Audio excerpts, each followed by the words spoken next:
अरे जल्दी निकल बेटा।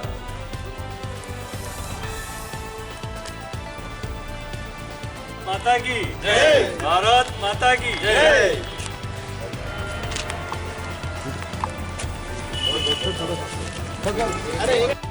महेंद्र राठौड़, पूर्व किराना ऑपरेशन अध्यक्ष और भाजपा जिला। सुरेंद्र काकरिया, पूर्व किराना परिषद अध्यक्ष। मनोज राठी, संरक्षक किराना किराना ऑपरेशन प्रवक्ता सोशल वर्कर रघुवंशी आरक्षण धर्म प्रचार मध्य प्रचार प्रमुख पत्रकार प्रमोद शुक्ला, दैनिक मध्यांचल लोग कृपया जो भी जानकारी आपके नगर के बारे में उसके बारे में जानकारी देने का कोशिश करें।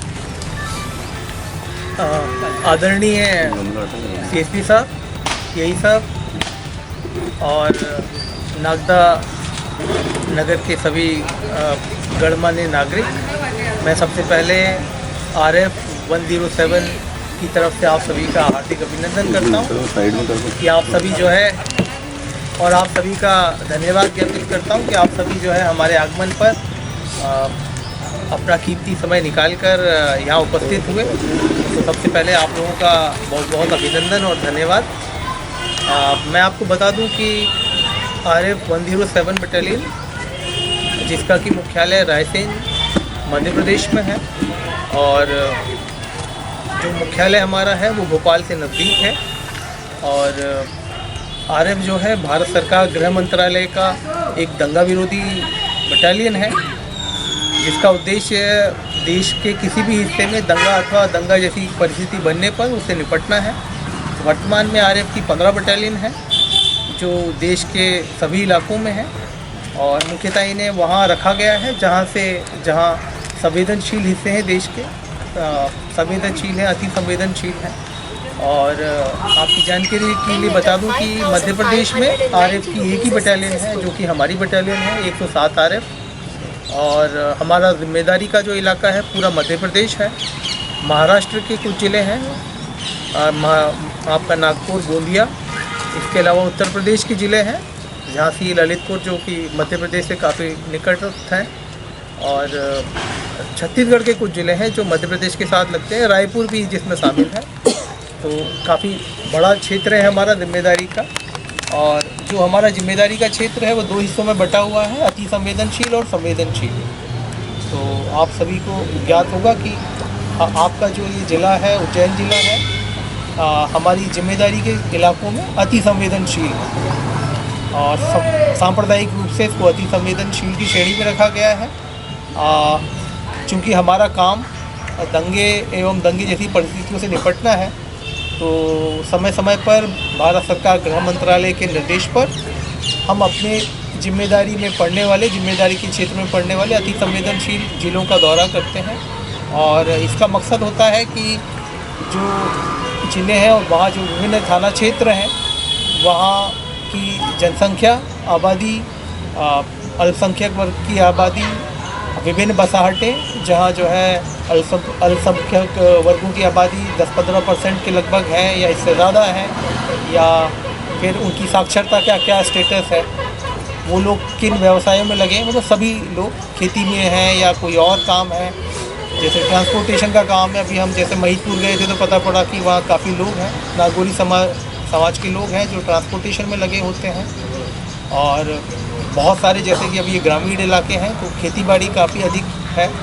इसके अलावा फिर जो है क्षेत्र की बनावट कैसी है, रोड से कनेक्टिविटी कितनी है, कितने राष्ट्रीय राजमार्ग हैं या राजमार्ग हैं राज्य के, और ज़िले से कितना समय लगता है आने जाने में, रेल की कनेक्टिविटी क्या है, सब जगह हवाई मार्ग की कनेक्टिविटी नहीं है, लेकिन जो नियरेस्ट एयरपोर्ट्स वगैरह है वो कहाँ है। इसके अलावा जो है जो सेंसिटिव प्लेसेस होते हैं, कई जगह जो है कुछ ऐसे स्थान होते हैं जो सांप्रदायिक रूप से बड़े ही संवेदनशील होते हैं। अगर वैसे कोई चिन्हित स्थान है जहाँ से जो है सांप्रदायिक सौहार्द बिगड़ने की संभावना रहती है, उनको चिन्हित करना, उनके विषय में जानकारी इकट्ठी करना, और ऐसे संस्थान जो महत्वपूर्ण हैं और इस प्रकार की किसी परिस्थिति में जिनको लक्ष्य किया जा सकता है, नुकसान हो सकता है, उनके बारे में जानकारियाँ हासिल करना। इसके अलावा फिर थाना क्षेत्रों के जो सांप्रदायिक सौहार्द या सांप्रदायिक दंगों से संबंधित जो इतिहास है उनके विषय में जानकारी हासिल करना कि भूत में क्या वहाँ घटनाएं हुई हैं और हाल ही में क्या घटनाएं हुई हैं और वर्तमान में क्या माहौल चल रहा है और जो आम समाज के गणमान्य लोग हैं, आम नागरिक हैं, उनके अंदर क्या भावना है, क्या विश्वास है और क्या सोचते हैं इस बारे में। और ये सारी जानकारी एकत्र करने का मकसद है अपने डाटा को इम्प्रूव करना। और चूँकि हमारी जिम्मेदारी का इलाका ये ज़िले हैं तो अपने आप को तैयार रखना कि किसी इस प्रकार की परिस्थिति में आरएफ रैपिड एक्शन फोर्स तेज़ी के साथ राज्य प्रशासन के साथ, पुलिस प्रशासन के साथ मिलकर इस प्रकार की अप्रिय घटनाओं को या अप्रिय परिस्थितियों को कुशलतापूर्वक और सक्षमता के साथ जो है इनसे निपट सकें और शांति व्यवस्था कायम कर सकें, जिससे कि राज्य की गतिविधियां सुचारू ढंग से चलती रहें। तो ये हमारा मैंने आपको अभी अपना परिचय दिया, अपना उद्देश्य बताया कि हमारा उद्देश्य क्या है और किन उद्देश्यों से हम आपके यहाँ आए हुए हैं। और अभी जो है हमारा ये अभ्यास चल रहा है 28 नवंबर 2023 से और ये जो है हम 4 दिसंबर 2023 तक इस गतिविधि में लगे रहेंगे और जो हमें ज़रूरी जानकारियाँ, महत्वपूर्ण जानकारियाँ ज़िले की मिल पाएंगी उनको इकट्ठा करके उनको कंपाइल करके जो है अपनी फाइनल रिपोर्ट जो है अपने डिपार्टमेंट को देंगे। बाकी अगर हमें अवगत कराएं जिससे कि जो है हमारी जानकारी इस विषय में बढ़ पाए। सर इलाका प्रश्न ये है कि साहब आए यहाँ पे पत्रकार के साथ पूछा प्रश्न आप इसे यहाँ पर आए नागदे में मतगणना कल जो परसों मतगणना वो होने वाली है उसको लेकर आप आए यहाँ पर और फ्लैग मार्च भी निकालने के नगर के अंदर। तो मैं जानना चाहता था आपको यहाँ से ऐसा कोई क्लू मिला था, यहाँ से कोई रिपोर्ट गई थी कि कुछ ऐसा माहौल क्रिएट हो सकता है या सब कुछ? नहीं, उसमें क्या है, आप लोग कोई मतगणना अकेले के लिए नहीं आए। आपने पहले ही अपना स्पष्ट कर दिया है कि हम समय समय पर अपने क्षेत्र में भ्रमण करके एरिया का भौगोलिक, धार्मिक, राजनीतिक परिदृश्य को देखते हुए, समझकर उसके कनेक्टिविटी को देखते हुए लोगों से चर्चा करके कहाँ क्या समस्या पहले हुई है और क्या हो सकती है, उसके आधार पे ये रिपोर्ट बनाकर रखते हैं ताकि भविष्य में जब आवश्यकता पड़े उस क्षेत्र को तो ये वहाँ जाकर अपनी कार्रवाई को अंजाम दे सकें। अभी की माहौल में इनको कोई ऐसी कोई समस्या नहीं है आप लोगों को कि कोई इनको कहीं से कोई ऐसा जानकारी मिली हो कि मतगणना के समय कोई आपको समस्या बनेगी जिसकी वजह से ये आए।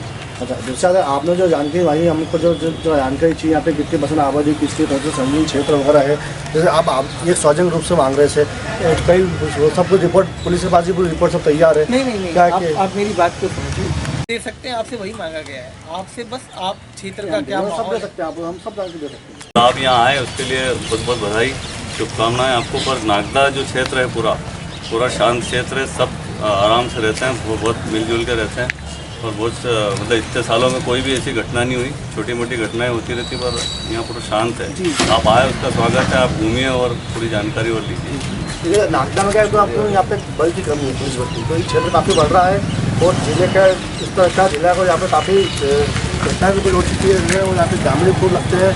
और ये दिल्ली बम्बे के रेल मार्ग पे मध्य सेंटर में इधर से राजमार्ग भी निकला हुआ, राज्य मार्ग भी निकला हुआ है और अब एक राष्ट्रीय राजमार्ग बन रहा है जो भी यहाँ से काफ़ी नज़दीक है, ज़्यादा दूर नहीं है।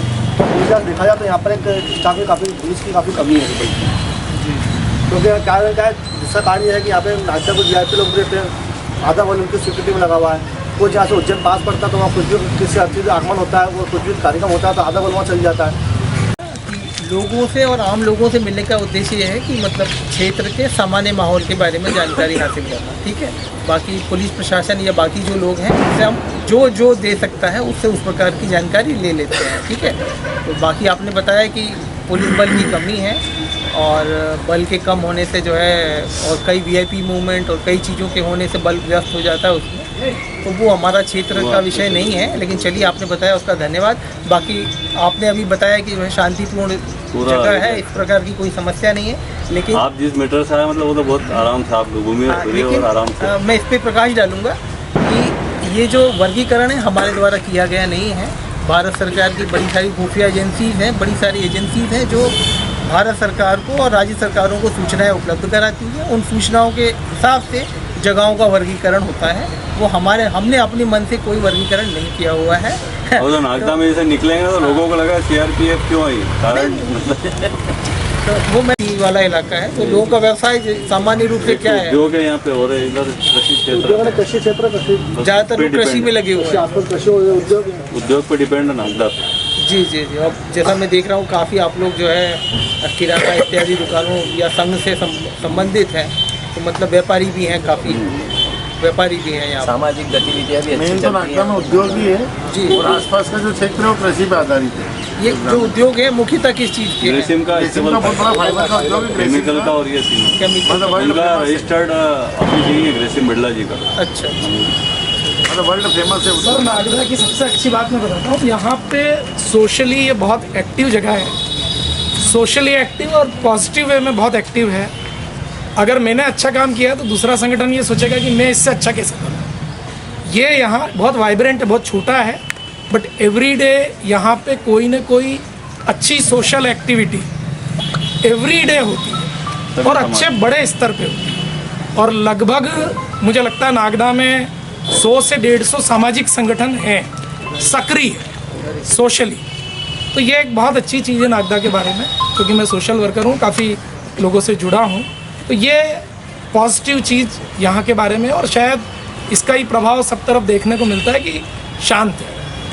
डर का माहौल है, पूरे दहशत में गिरा है, मतलब लोग भी और कॉलोनी वाला और तो आप कैसे हैंडल करेंगे? टोटली दहशत है, मतलब घर में सब रात को 8-9 बजे घर बैठ जाते हैं। अकेला पहले लेडीज़ घर में ही रहती है, पर वो भी सोचती है पहले घर आ जाओ हो गया आप जल्दी से, किसी भी एरिया में। पुलिस को गश्त कर रही है और हम लोग पूरा प्रयास कर रहे हैं। 10-20 साल में भी वापस कैसे आ गए? नहीं, कुछ तो लोगों को ना समझी या समझो गलत फहमी, जैसे आज PI साहब ने बताया कि ये कोई श्री राम कॉलोनी में आए, उन्होंने आके बताया। वो आपको कौन आए थे आज? आपके भूपेंद्र राणावत जी लेके आए कि साहब यहाँ एक प्रयास किया गया चोरी का। जब वहाँ जाकर मौके पे पुलिस ने गई देखकर पता चला जिसको वो सोच रहे हैं कि टूटी हुई ईंटें निकली हुई हैं, वो ईंटें न केवल उस दीवार में बल्कि उसके आसपास के मकानों की भी टूटी हुई है। तो कुछ तो हमारी गलतफहमी भी हो रही है, कुछ नहीं, दहशत फैलाने का भी अब कुछ लोगों को मजा भी आता है। देखिए बड़ी स्पष्ट बात है कि ऐसा नहीं है कि कोई बदमाश नहीं आ सकते, बदमाश आ रहे होंगे तो उसके लिए हम लोग भी उनको पकड़ रहे हैं, कर रहे हैं। अभी वारदात ही पकड़ी है, एक बदमाश को भी पकड़ा जिसने कोई घटना करी।